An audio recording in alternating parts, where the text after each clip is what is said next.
The laughter hits me first. That particular pitch of forced politeness mixed with judgment that only comes from family. I pause in the doorway of my parents' oversized colonial, gripping the handle of the apple pie I spent 3 hours perfecting this morning. Already, I can feel my carefully applied confidence starting to crack. Inside, the annual Morrison family reunion is in full swing. The familiar scent of my mother's cinnamon potpourri mingles with whatever trendy essential oil my sister Talia is diffusing this week. Voices bounce off the vaulted ceiling, cousins comparing private school choices, aunts trading passive-aggressive compliments about weight loss. "Lindsay, you finally made it." My mother materializes, pristine in her cream cashmere sweater. Her smile doesn't quite reach her eyes as she takes in my department store blazer. "We were just talking about you." That should have been my first warning. In our family, being talked about is never a good thing. I follow her into the great room where conversations pause just a beat too long. My sister Talia holds court by the fireplace, radiant in designer white that probably cost more than my monthly rent. She catches my eye with a smirk that makes my stomach clench. "There's my hard-working sister," she trills.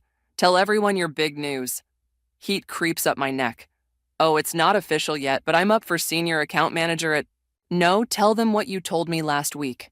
About the executive promotion?" Talia's eyes gleam. I freeze. I never said anything about— The laughter starts soft, then builds. My cousin Jaden won't meet my eyes.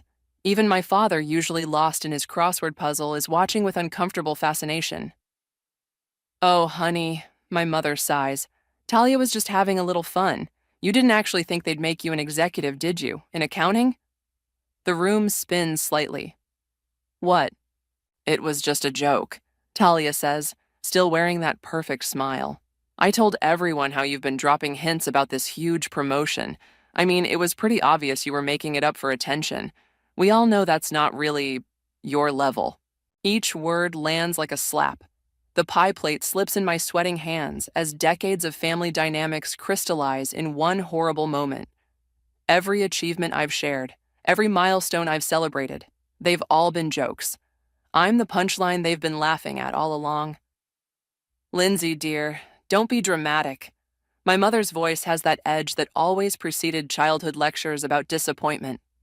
"We're just trying to help you be realistic about your capabilities."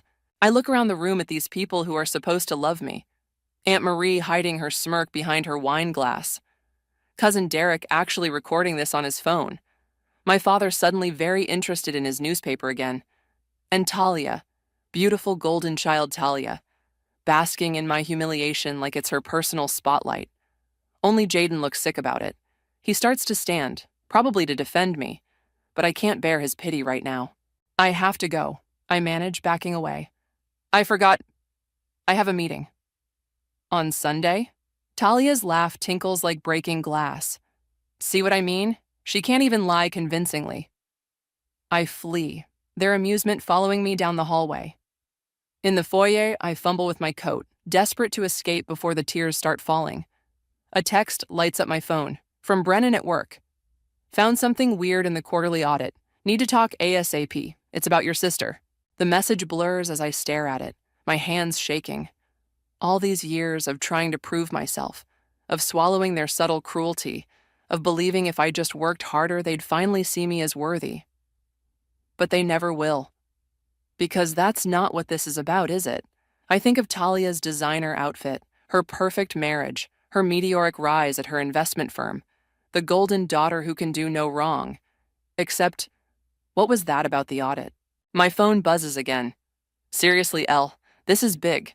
Your sister's name is all over some very questionable transactions." The tears dry up as something harder takes their place. If they want to treat my life as a joke, fine. But maybe it's time I started looking more closely at their perfect lives, starting with whatever my sister's been hiding behind that flawless facade. I leave the pie on the hall table. They can choke on it for all I care, because I'm done trying to earn a seat at their table. It's time to flip it over instead. I sit in my car outside my childhood home, watching raindrops distort the porch lights into watery stars. The reunion's still going strong inside. I can see shadows moving behind the bay windows, probably gathering for my mother's traditional family photo. The one she'll post on Facebook with some saccharine caption about blessed family bonds. My phone keeps lighting up with messages from Brennan. Each one makes my hands shake worse than the last. These transactions, someone's cooking the books. Need to meet in person, too sensitive for text. This could be serious fraud. I should drive straight to the office. Instead, I find myself walking through the side gate, drawn to the warm glow of the kitchen window. The familiar path feels different now, like I'm trespassing in my own past. Through the glass, I see my mother arranging desserts on her prized silver tray, probably for the photo op. Even from here, I can tell she's switched out my homemade pie for something store-bought and prettier. The back door's never locked. I slip inside, the kitchen's warmth hitting me like a physical blow after the rain. My mother startles, nearly dropping a crystal bowl of berries. "Lindsay, I thought you'd gone home to whatever meeting you made up." Why do you do that? The words escape before I can stop them. Why do you have to make everything I do sound pathetic? She sighs, that particular exhale that always made me feel 2 inches tall. "Don't start. I won't have you ruining another family gathering with your sensitivity." Another? I laugh, and it sounds strange even to me. When have I ever ruined anything? I'm the one who shows up early to help set up, who remembers everyone's dietary restrictions, who spent 3 hours making a pie you apparently threw away. Store-bought is more reliable. She won't meet my eyes, rearranging cookies with surgical precision. You know how particular Talia's friends are. Talia's friends? Something clicks. This isn't even a family reunion, is it? This is another networking event for her? My mother's silence is answer enough. All those relatives, they're not just family. They're investors, business connections, people Talia needs to impress. And I'm the awkward sister whose very existence threatens her carefully curated image. You could learn from her, you know? My mother's voice goes soft, almost pitying. She understands how to present herself, how to make the right connections, instead of hiding in that dreary accounting department, counting other people's money. The irony of her words hits me like a punch to the gut. If Brennan's right, Talia's been doing a lot more than counting money. What would you say? I ask carefully. If I told you Talia might not be exactly who you think she is? For the first time, my mother looks directly at me. Something flickers behind her eyes. Fear? Don't. Don't what? Don't try to tear down your sister just because you're jealous. It's beneath you, Lindsay. Or maybe it isn't anymore. The casual cruelty steals my breath. In the living room, I hear Talia's laugh, bright and false as fool's gold. My phone buzzes again, Brennan sending another urgent message about needing to meet. "You're right," I say, my voice steady despite the storm inside. Maybe it is beneath me. But you know what's really beneath me? Pretending everything's fine while you treat me like some embarrassing family secret. I'm done performing for your approval. I turn to leave, but her words follow me. If you do anything to hurt your sister's reputation, don't bother coming back. In the hallway, I pause by the family photos lining the wall. Years of carefully staged moments. Talia's graduations, awards, engagement. I'm in some of them, always slightly out of focus, like the camera itself couldn't quite be bothered with me. But there's one. I step closer, squinting at a picture from last Christmas. Behind Talia's perfect smile, her laptop screen is visible. And those numbers. My phone buzzes one final time. Brennan. Found the smoking gun. Meeting tomorrow, 8 a.m.? I text back a single word. Yes. Outside, the rain has stopped. Through the front window, I watch my family gather for their photo, arranging themselves around Talia like planets around their sun. My mother was right about one thing. I won't be coming back. Not until I've exposed exactly what kind of star they've been orbiting. I start my car, already planning tomorrow's meeting. They wanted to make my life a joke? Fine. But I've got a feeling nobody will be laughing when this punchline hits. Monday morning hits different when you're about to destroy your sister's life. I arrive at the office an hour early, watching sunrise paint the downtown buildings in shades of gold that remind me too much of Talia's perfect highlight. Brennan's already waiting in the conference room, his usual crisp appearance rumpled like he's been up all night. Spreadsheets cover the table, and his laptop shows complex financial diagrams I barely understand. "You look like hell," I say, setting down coffee for both of us. "Wait till you see this." He pulls up a file. Your sister's firm has been running a sophisticated pump and dump scheme. They're artificially inflating stock values, then selling before the crash. Classic fraud, but the numbers are massive. I lean closer, my accounting brain kicking in despite the emotional storm. And Talia's involved? She's not just involved, she's orchestrating it. He points to a series of transactions. These are her authorization codes. She's been doing this for years, Lindsay. Millions in investor funds just gone. The room spins slightly. I think of all those networking events at my parents' house. All those family friends investing their savings, trusting the golden child who could do no wrong. There's more, Brennan says quietly. Look who some of these investors are. I scan the list, my heart stopping at familiar names. Aunt Marie's retirement fund, Cousin Derek's college savings for his kids, even Jaden's startup capital. They're going to lose everything, I whisper. They already have. These accounts are empty. Your sister's probably planning her exit strategy now. My phone buzzes. Speaking of the devil, a text from Talia. We need to talk. Lunch today? I show Brennan the message. His face goes pale. She knows we're looking into this. Someone must have tipped her off. What do we do? He runs a hand through his disheveled hair. Officially, report it to the SEC, but they'll take months to investigate. By then, she'll be gone with the money. I finish his thought. My family's money. My cousin's children's futures. There might be another way. A new voice makes us both jump. Devin from legal stands in the doorway, holding a manila envelope. Sorry, couldn't help overhearing. I've been tracking similar cases. I've always liked Devin. He has kind eyes and that rare quality of actually listening when people talk. Now those eyes are serious as he spreads photos across the table. Your sister's been meeting with this man. He taps a surveillance photo. He specializes in creating new identities, helping people disappear. My coffee turns to acid in my stomach. When? Last meeting was yesterday, right after your family gathering. The pieces click together with sickening clarity. That's why she orchestrated my humiliation. She needed a distraction, something to keep the family focused on poor, pathetic Lindsay while she prepared her vanishing act. I have a friend at the Journal, Devin says carefully. If we take this to him now, today, it hits the morning edition, before she can run. That would destroy her, I say automatically, years of protective big sister instinct kicking in. She's already destroyed herself, Brennan counters. Question is, are you going to let her destroy everyone else too? My phone buzzes again. Talia. Come on, sis. Important family matter to discuss. Don't make me tell Mom you're being difficult again. The familiar manipulation hits differently now. All those years of subtle undermining, of using our parents' disappointment as a weapon. But this time, she's not just attacking me. She's preparing to rob our entire family blind. Give me your friend's number, I tell Devin. But first I need to have lunch with my sister. They both stare at me. Are you crazy? Brennan hisses. She'll know something's up. Exactly. I gather the evidence into my bag, hands steady despite my racing heart. She thinks I'm still the same pushover she can manipulate. Time to show her how wrong she is. Be careful, Devin warns. People who feel cornered. I know. I manage a smile that feels more like baring teeth.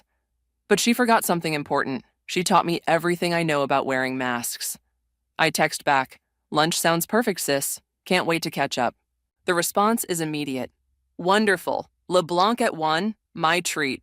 Of course it's her treat. She's paying with stolen money after all. I stare at my reflection in the conference room window, practicing Talia's signature everything's perfect smile. Game on, little sister. Let's see who's really been paying attention all these years. LeBlanc's lunch crowd drips old money and corporate power, exactly Talia's scene. I spot her at a corner table, wearing cream silk that probably costs more than my monthly salary. My Target blazer feels like a costume in comparison. Lindsay. She air kisses my cheek, her perfume expensive and suffocating.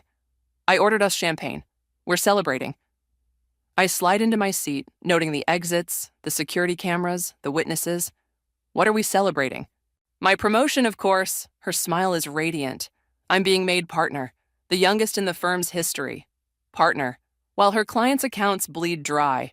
I take a slow sip of champagne, letting the bubbles mask my disgust. Congratulations. When's the announcement? Next week, though. She leans forward, voice dropping conspiratorially. I might not be around for it. Marcus and I are planning an extended vacation. Very extended. My hand tightens on the stem of my glass. Where to? Oh, somewhere without extradition treaties. She laughs like it's a joke. Maybe it would be, if I hadn't seen those documents this morning. Actually, that's what I wanted to discuss. I have a business opportunity for you. The waiter arrives with our salads. Talia orders hers with dressing on the side, always in control, even of something this small. I need someone I can trust to handle some paperwork while I'm away, she continues once we're alone. Just signing a few things, maintaining some accounts. The compensation would be significant. Understanding hits like a punch to the gut. She's not just running, she's setting me up to take the fall. Why me? I keep my voice neutral, spearing a cherry tomato. Because you're family. Her hand reaches across the table to squeeze mine. And because I know how much you struggle with money, this could change your life. The worst part? 5 years ago, I might have fallen for it. Might have been so desperate for her approval that I'd have signed anything she put in front of me. Like you changed Aunt Marie's life? The words slip out before I can stop them. Or Cousin Derek's? Her smile doesn't waver, but something cold flickers in her eyes. I don't know what you mean. I think you do. I pull out my phone, showing her one of Brennan's spreadsheets. The numbers don't lie, Talia, even if you do. For a moment, her mask cracks. Fear, anger, and something like respect flash across her face. Then the perfect smile returns. Those numbers can be explained. But more importantly, she leans closer, voice honey-sweet. Think carefully about what exposing them would do to our family, to Mom and Dad's reputation, to your career. My career? Who do you think will hire an accountant who turned in her own sister? Who betrayed family loyalty? Her laugh tinkles like breaking glass. Besides, who would believe you over me? The sister who's always been, what did Mom call it, oversensitive? Each word lands like a slap, but not for the reasons she thinks. I'm not hurt by the manipulation. I'm angry at myself for not seeing it sooner, for letting her weaponize my insecurities all these years. You're right, I say, standing. Who would believe me? Relief floods her face. I knew you'd understand. Now about those papers. But they might believe him. I nod toward the man entering the restaurant. Zuriel, Devon's journalist contact, right on schedule. He's very interested in understanding exactly how you made partner so young. Talia's face goes white. You didn't. Actually, I did. And that's not all I did. I drop a USB drive on the table. Copies of everything went to the SEC this morning. Turns out being the overlooked sister makes it really easy to gather evidence. No one notices the accountant in the corner, do they? She grabs my arm as I turn to leave, nails digging in. You can't do this. We're family. Funny. I gently remove her hand. That excuse doesn't work on me anymore. Mom and Dad will never forgive you. Maybe not. I meet her eyes, feeling strangely calm, but I forgive myself for every time I let you make me feel small, for every time I chose family loyalty over doing what's right. Zuriel is making his way toward our table, notebook in hand. Talia's perfect composure is crumbling by the second. One more thing, I say, dropping cash for my untouched salad. I'm not oversensitive. I'm just finally done pretending not to see who you really are. I walk out of LeBlanc into bright sunshine, leaving my sister to face the consequences of her actions. My phone is already buzzing with messages. No doubt the family grapevine spreading the news. Let them talk. I'm done being the punchline of their jokes. Time to write my own story. The first headline breaks at 3 p.m. Rising finance star implicated in multi-million-dollar fraud. By 4 p.m., my phone has 37 missed calls. By 5 p.m., I'm sitting in my apartment watching my sister's perfect life unravel on live TV. A knock at my door makes me jump. Lindsay, it's Jaden. Please open up. I consider pretending I'm not home, but his voice carries that same raw edge I remember from childhood fights, when he was the only one who'd stand up for me. He looks exhausted when I open the door, his usually immaculate suit wrinkled. You could have warned me. Would you have believed me? Yes. His immediate response surprises us both. I've never trusted Talia. Not since we were kids, and she blamed you for breaking Grandma's vase. I let him in, watching as he takes in my apartment, the stack of evidence files, the half-empty wine glass, the news playing silently on my laptop. They're saying she's already gone, he says quietly. Private jet to somewhere without extradition. She won't get far. I pull up an email from Devon. The feds froze her accounts an hour ago.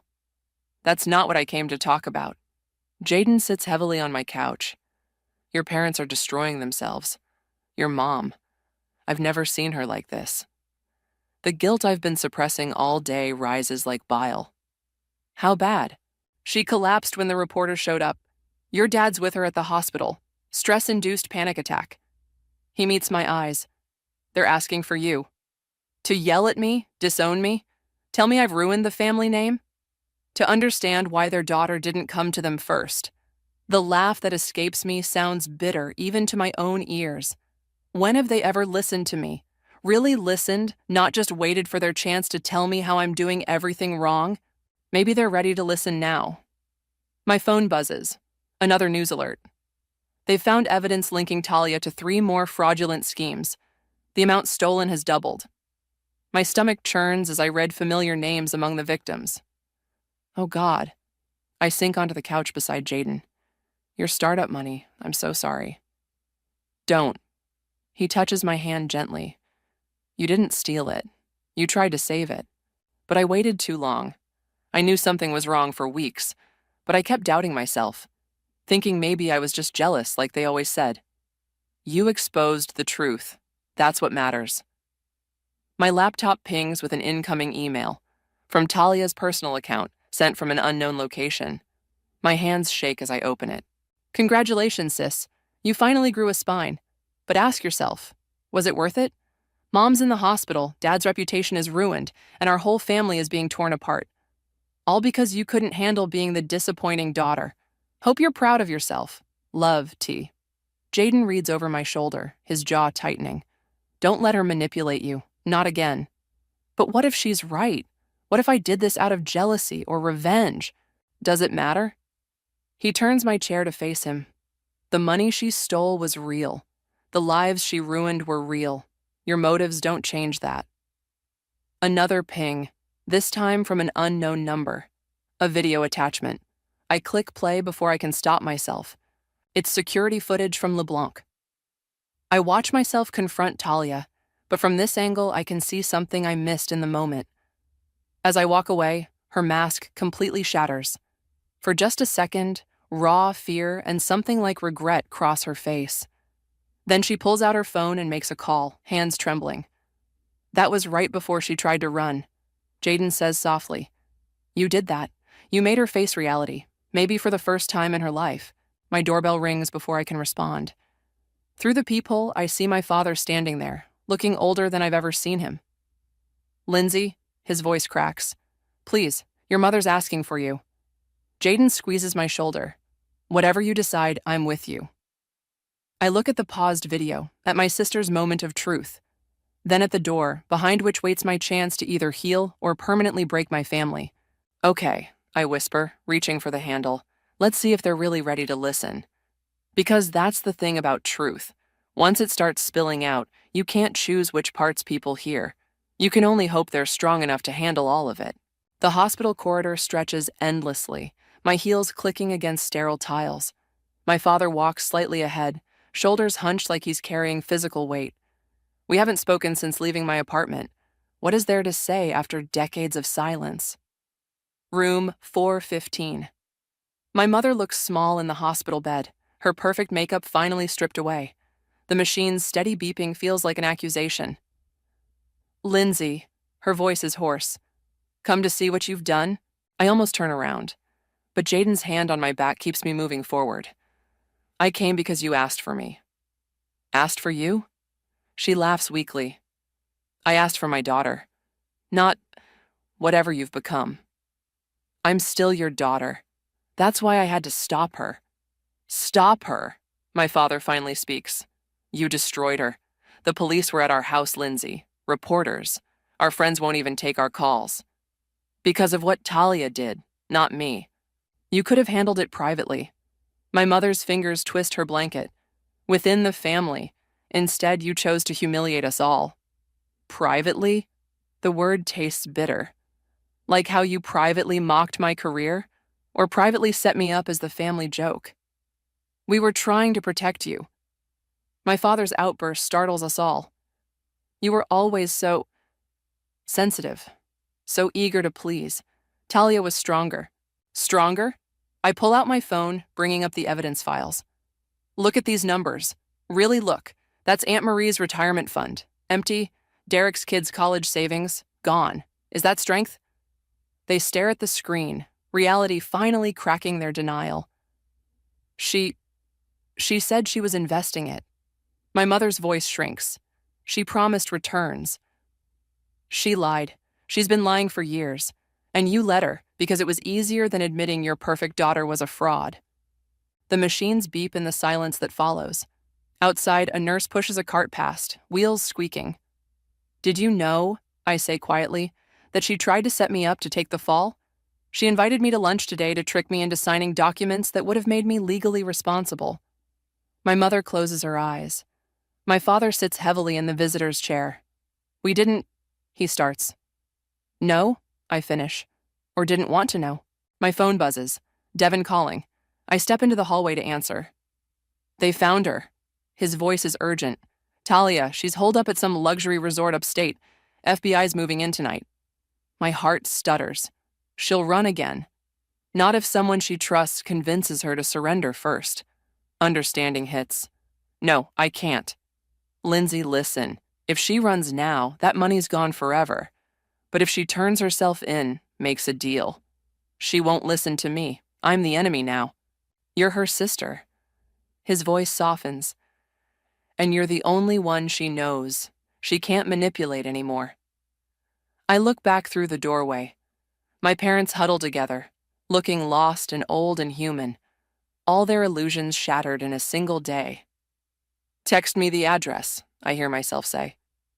Back in the room, my mother reaches for my hand. I let her take it, feeling calluses beneath her expensive manicure. Where are you going? She asks. To finish this, the right way. Lindsay, my father stands. Whatever she did, she's still your sister. I know. I squeeze my mother's hand once before letting go.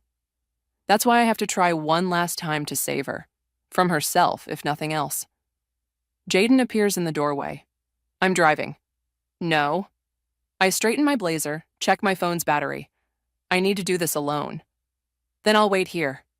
He looks at my parents. We all will. My mother's voice stops me at the door. Lindsay, I'm sorry for not seeing you. It's not enough. Not yet. But it's a start. I know, Mom.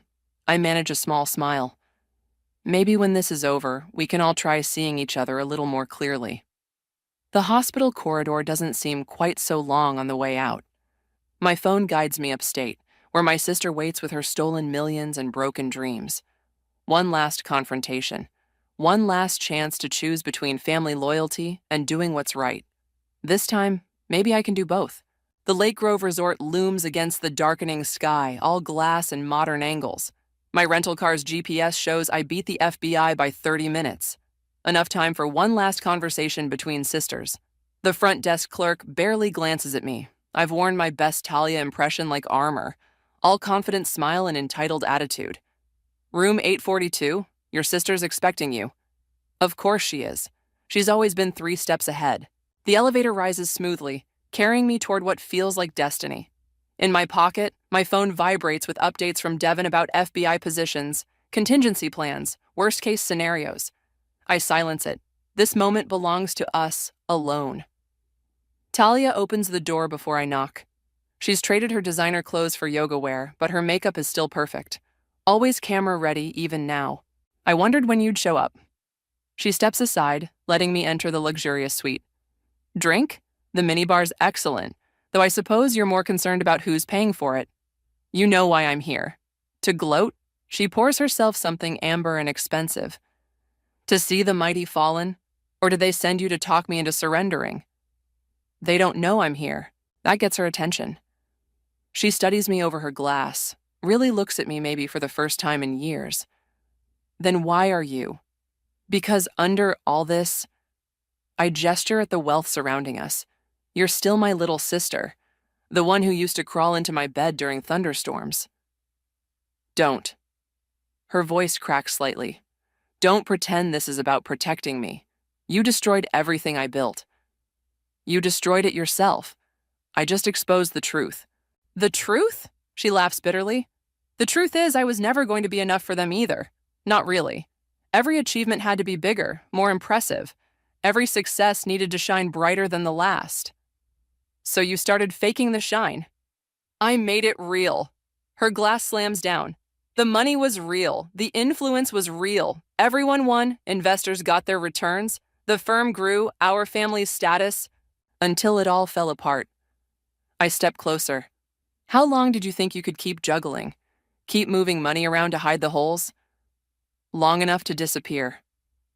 She moves to the window, staring out at the gathering darkness. I had it all planned. New identity, new life. I was even going to send money back once I was safe. Make everyone whole again. You really believe that? I had to believe something. Her composure finally shatters. Do you know what it's like, being their perfect child? The golden daughter who can't make mistakes? Who has to succeed no matter what? Actually, I do. I touch her shoulder gently. I watched you carry that weight our whole lives. But Talia, you don't have to anymore. She shrugs off my hand. Easy for you to say. You're the hero now. The whistleblower who exposed the corrupt sister. I'm not a hero. I'm just finally being honest. About you, about them, about myself. I check my phone. 15 minutes left. And now I'm being honest about this. They're coming for you. Soon. Her spine stiffens. I can still run. To where? Another hotel? Another identity? Always looking over your shoulder, never trusting anyone? I move between her and the door. Or you can face this. Make it right. Show them. Show everyone who you really are under all the perfect masks. It's too late. It's not. Not if you choose to stop running. Sirens wail in the distance, growing closer. Talia's hands shake as she sets down her glass. They'll hate me, she whispers. Maybe, for a while, but we're family. Real family, not the perfect image we pretended to be. I hold out my hand. Let me help you through this. Like I should have helped you before it went this far. She stares at my offered hand. The sirens are very close now. Red and blue lights begin to flash against the windows. I'm scared, she admits, sounding young and vulnerable. I know. Me too. I keep my hand steady. But we can be scared together. For a moment, I think she'll run. I see the impulse flash across her face. Then slowly, she reaches out and takes my hand. Okay, she whispers. Okay. We stand together as footsteps thunder down the hall. In the last seconds before they breach the door, Talia squeezes my hand. I'm sorry, she says, for everything. I know, I squeeze back. Me too. The door bursts open, flooding the room with light and noise. But we don't let go. Not this time. Because sometimes the strongest thing you can do is stop pretending to be strong. Sometimes the truest victory is admitting you've lost. And sometimes, just sometimes, sisters can save each other by finally being real. The courtroom feels smaller than I expected. No dramatic high ceilings or imposing architecture, just a plain room where lives change forever. Talia sits at the defendant's table, wearing a simple black dress instead of her usual designer armor. She looks young, vulnerable, real. I'm not supposed to be here for the sentencing. Family members usually wait outside. But when Talia asked me to stay, her lawyer didn't object. Maybe he saw something in our matching stubborn chins, our mirrored way of squaring our shoulders against bad news. The judge shuffles papers, peers over reading glasses. Before pronouncing sentence, does the defendant wish to make a statement? Talia stands. Her hands shake slightly as she unfolds a paper, then stops. Puts it down, looks directly at the victim's section where our family sits. I prepared a speech, she says, about remorse and redemption and making amends. But that would be another performance, wouldn't it? Another perfect role to play. She takes a deep breath. The truth is uglier. I stole from people who trusted me because I was terrified of being ordinary, of disappointing everyone who expected miracles. I hurt people I love because I couldn't admit I was drowning in those expectations. Our mother makes a small sound. I resist the urge to turn around. I can't undo what I did, Talia continues, but I can stop pretending. Stop hiding behind fake success and start doing the hard work of being real. Even if real means being flawed, being wrong, being... Her voice cracks slightly. Being someone who needs help sometimes. The judge nods slowly, pronounces the sentence, 8 years, possibility of parole in 5 with restitution. Less than expected, more than hoped. I watch my sister absorb the news without flinching. Outside, autumn's sun bathes the courthouse steps in golden light. Our parents hover uncertainly until Talia waves them over. Their hug is awkward but genuine. I'll visit, our mother promises, every week. Maybe. Talia glances at me. Maybe we can all visit, together? I'd like that, I say, surprising myself by meaning it. The bailiffs appear to take her away, but before they can, Talia pulls me aside. There's something you need to know, she whispers. Check the hidden folder on my laptop. Password is Thunder Sisters. Remember from when we were kids? There's proof about Marcus. He wasn't just my partner in the firm. My breath catches. He was behind it all? Not all, but enough that he shouldn't get away clean while I take the fall. She smiles grimly. Consider it my last gift as the family overachiever. The bailiffs step closer. Talia straightens her shoulders. Take care of them, she says. And yourself. Especially yourself. I watch them lead her away. This stranger who's somehow both my sister and not my sister anymore. My phone buzzes. Devin, probably with news about the Marcus investigation. But that can wait. Coffee? I ask my parents. I know a place nearby. The cafe is small, nothing like my mother's usual spots. But she doesn't comment on the mismatched mugs or the barista's tattoos. Instead, she asks about my work. Actually asks, not just waits to criticize. I'm proud of you, my father says suddenly, for doing the right thing, even when it hurt.